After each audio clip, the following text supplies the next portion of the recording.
Today, we ask a simple question with a surprising answer. Are clouds protecting your skin, or are they tricking you into skipping sunscreen? According to the World Health Organization, clouds often do not block enough ultraviolet light to keep you safe. We will unpack what that means for your face, your family, and your commute. This video is educational only, not medical advice. Please talk to your doctor if you have skin conditions or photosensitivity. Stay to the end for a practical bonus checklist you can use tomorrow. Here is the myth. Clouds block the sun, so sunscreen is not needed. Here is the fact. Thin or broken clouds can let most ultraviolet through and sometimes even increase ground ultraviolet. The reviews of Geophysics Journal explains that light cloud can transmit most ultraviolet. The World Health Organization warns that clouds can be deceptive, which is why many people burn on cool, gray days. The Centers for Disease Control and Prevention advises protecting your skin whenever the ultraviolet index is moderate or higher. If clouds are unreliable, we need to understand the types of ultraviolet and what each does to skin. Ultraviolet A travels from 320 to 400 nanometers. It penetrates deeper into the skin and drives tanning, fine lines, and dark spots. The World Health Organization and the Frontiers in Medicine Journal report that ultraviolet A contributes to melanoma risk. Ultraviolet B travels from 280 to 320 nanometers. It burns the surface and is the main cause of sunburn, as explained by the World Health Organization. Most of the ultraviolet that reaches us is ultraviolet A, and clouds do not stop ultraviolet A well, according to World Health Organization guidance. Now that we know what rays do, let us see how different clouds change the dose you actually get. Heavy overcast can reduce ultraviolet, but almost never to zero, according to the reviews of Geophysics Journal. Thin overcast can transmit more than 90% of ultraviolet, also reported by the reviews of Geophysics Journal. Broken clouds can create a bright rim where the sun peeks out. The Journal of Geophysical Research Journal documents that this cloud edge can briefly boost ultraviolet above a clear sky. Looking gray is not a reliable safety signal. So how do we track risk in real life? We use the ultraviolet index. The ultraviolet index runs from 0 to 11 plus. The Centers for Disease Control and Prevention states that a value of 3 or higher means you should protect.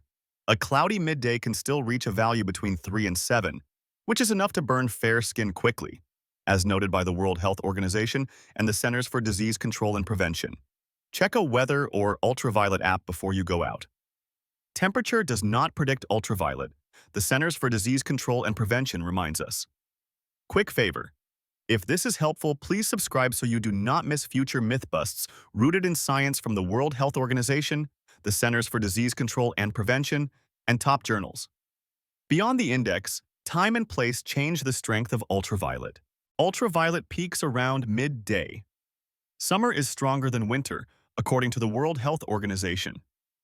Closer to the equator means stronger ultraviolet. The World Health Organization explains. Higher places receive more ultraviolet. The World Health Organization estimates roughly 10% more ultraviolet for every 1,000 meters in altitude. Putting this together, a summer lunch under thin cloud at sea level can be riskier than a winter morning under heavy cloud. The ground under your feet also matters because some surfaces bounce ultraviolet back at you.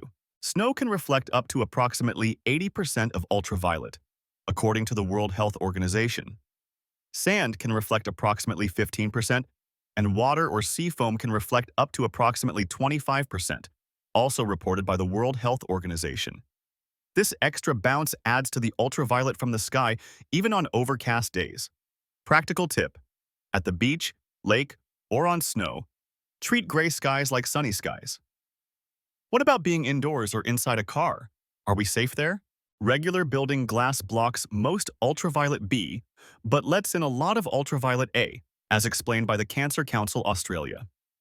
Car windscreens are laminated and block about 98% of ultraviolet A, but many side and rear windows allow roughly 70 to 79% of ultraviolet A, according to Cancer Council Australia testing.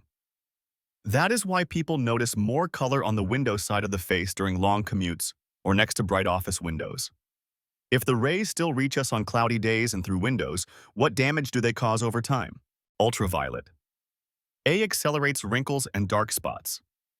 The World Health Organization and the Frontiers in Medicine Journal both emphasize this photoaging. Ultraviolet. A worsens melasma and post-inflammatory hyperpigmentation, according to Frontiers in Medicine Journal reviews. Skin cancer risk reflects lifetime dose. The Centers for Disease Control and Prevention explains that ultraviolet damage adds up quietly, even without a burn. This means that clouds lower the burn signal but not the long-term risk. Risk and guidance also vary by skin tone, so let us personalize this.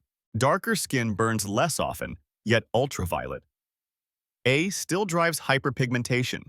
The Frontiers in Medicine Journal advises daily broad-spectrum protection for melasma-prone skin. Skin cancer occurs in all skin tones and is often found later in darker skin, as the Centers for Disease Control and Prevention warns. Practical take: everyone benefits from protection, and people prone to dark marks may need extra focus on ultraviolet A blocking products and shade. Medications and supplements can also amplify sun sensitivity. Let us cover the common ones next.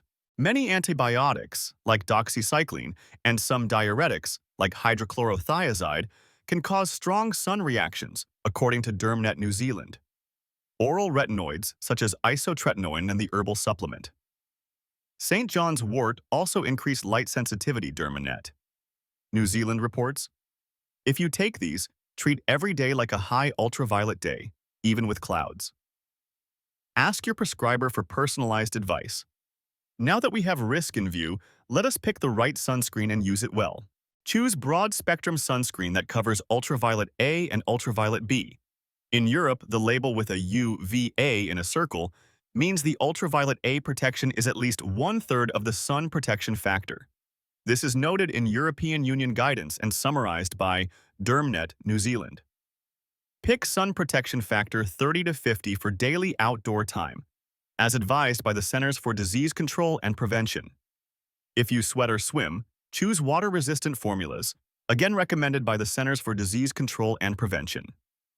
If you like clear, simple science explained this way, please subscribe. It helps us bring you more evidence-based videos. Applying enough is as important as what you buy. Use plenty.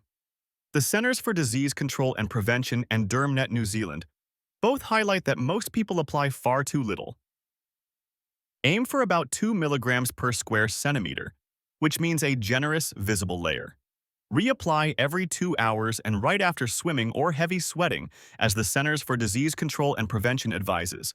Do not miss ears, lips, scalp, neck, and the backs of hands. Pro tip: set a phone reminder for reapplication on long outdoor days. Sunscreen is one layer. Clothing, hats, shade, and timing make your protection stronger.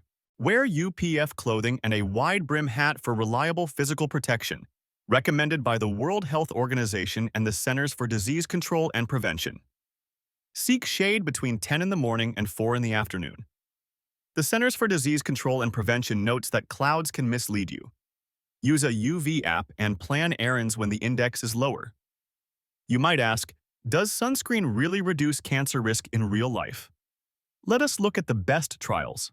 In a landmark randomized trial in Australia, daily sunscreen use reduced squamous cell carcinoma by about half.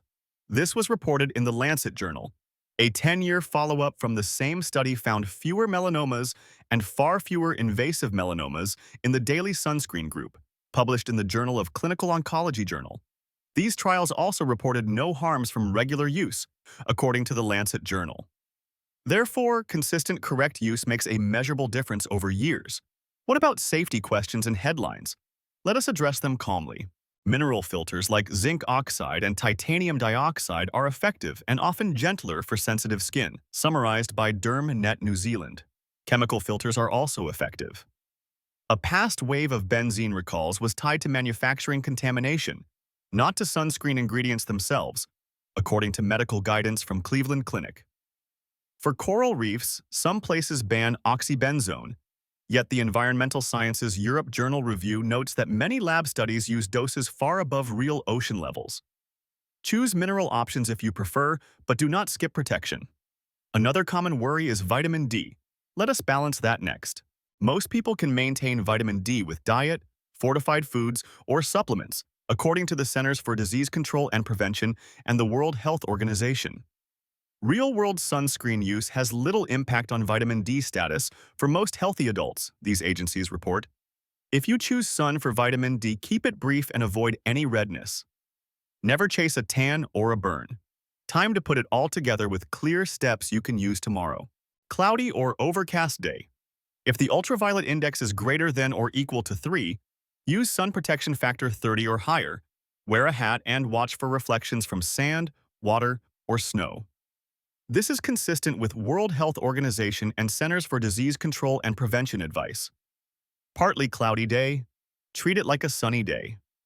Reapply often, cover up, and favor midday shade as the Centers for Disease Control and Prevention recommends.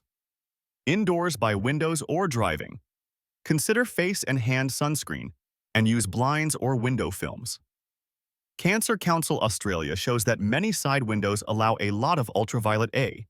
You stayed to the end. Here is the promised bonus. 1. Check today's ultraviolet index on your phone. If it is greater than or equal to 3, protect.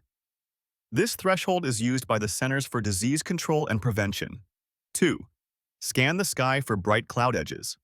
The Journal of Geophysical Research Journal documents that edges can spike ultraviolet briefly, so do not be fooled. 3. Pack a tiny kit. Travel sunscreen, a hat, sunglasses, and a lip balm with sun protection factor. This simple prep is endorsed in spirit by public health guidance from the Centers for Disease Control and Prevention. Let us close with the big ideas and a nudge to take action. First, clouds are not sunscreen. The World Health Organization says light clouds often do little, and sometimes they enhance ultraviolet. Second, act when the ultraviolet index is 3 or higher. The Centers for Disease Control and Prevention recommends broad-spectrum sunscreen, clothing, hats, shade, and smart scheduling. Third, windows can let in a lot of ultraviolet A. Cancer Council Australia shows that sidecar windows and many building windows transmit significant ultraviolet A. Educational only, not medical advice. Please speak with your clinician if you have photosensitive conditions or take photosensitizing medicines. If this helped, subscribe for more science made simple and comment the next health myth you want us to test.